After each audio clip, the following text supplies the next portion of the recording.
اچھا ہم سب اس میں تھوڑا سا پیچھے میں دوبارہ لے جانا چاہوں گا آپ کو.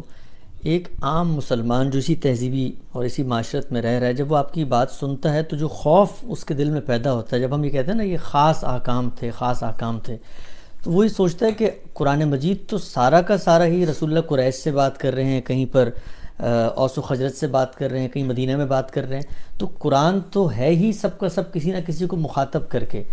ہم اس کو جو پڑھتے ہیں قیامت تک، تو ہمارے لیے اس میں کیا ہدایت ہے؟ ذرا سورہ احزاب کو سامنے رکھ کے جو خاص احکام ہیں ان کے بارے میں بتائیں کہ یہ بھی کہیں آگے پھیل سکتے ہیں کہ یہ بس ایک تاریخ کی ایک روایت ہے. نہیں، ان کے اندر ہمارے لیے بڑی عمدہ ہدایت ہے، اور وہ یہ ہے کہ جب ایمرجنسی کی صورتحال پیدا ہو جائے تو اس وقت خصوصی احکام بھی وضع کرنے پڑتے ہیں، خصوصی ہدایات بھی دینی پڑتی ہیں.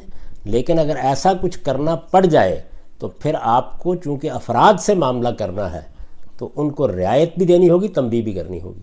چنانچہ دیکھیے اللہ تعالیٰ نے یہاں کتنی باتیں ہیں جو ایک ابدی ہدایت کی حیثیت سے بیان کر دی ہیں. ازواج مطہرات پر کچھ پابندیاں لگانا مقصود ہے، پہلے انہیں اختیار دے دیا. یعنی اس سے کیا بات معلوم ہوئی؟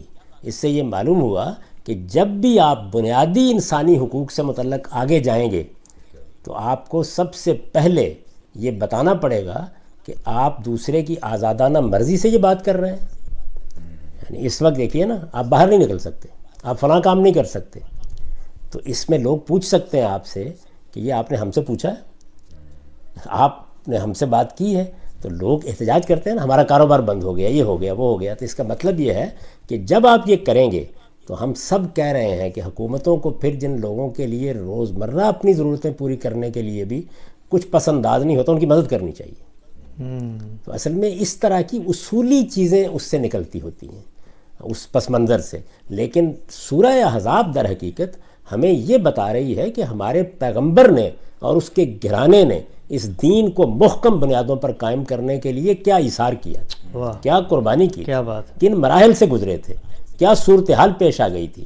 یہ بتا رہی ہے کہ بصیرت کے ساتھ سنو، اس چھوٹی سی بستی کے اندر بھی منافقین کی کتنی بڑی جماعت موجود تھی. یہ دیکھو کہ وہ چند ہزار کے قصبے میں کیا کچھ کر رہے تھے.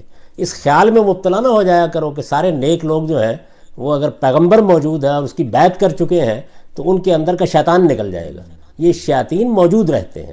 تو اس میں تو اتنے اسباق ہیں کہ وہ نکالتے چلے جائیے. یعنی احکام ان کے لیے ہیں، اسباق ہمارے لیے.